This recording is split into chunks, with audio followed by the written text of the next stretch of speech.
கரூர் பசுபதிபாளையம் வடக்கு தெரு பகுதியில் உள்ள அருள்மிகு சுயம்பு முத்துமாரியம்மன் ஆலயத்தில் 19ஆம் ஆண்டு சித்திரை திருவிழாவை முன்னிட்டு இன்று அமராவதி ஆற்றில் இருந்து ஏராளமான பக்தர்கள் பால்குடம், அக்னி சட்டி, அலகு குத்தி நேர்த்திக்கடன் செய்தனர்.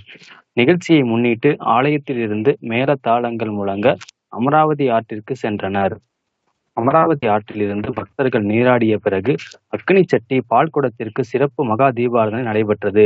தொடர்ச்சியாக ஆட்டம் பாட்டத்துடன் அமராவதி ஆற்றிலிருந்து பக்தி பரவசத்துடன் பக்தர்கள் முக்கிய வீதிகள் வழியாக வலம் வந்து பசுபதிபாளையம் அருள்மிகு ஸ்ரீ சுயம்பு முத்துமாரியம்மன் ஆலயத்திற்கு வந்தடைந்தனர். அதன் தொடர்ச்சியாக அலகு குத்தி பக்தர்கள் முக்கிய வீதிகள் வழியாக வலம் வந்தனர்.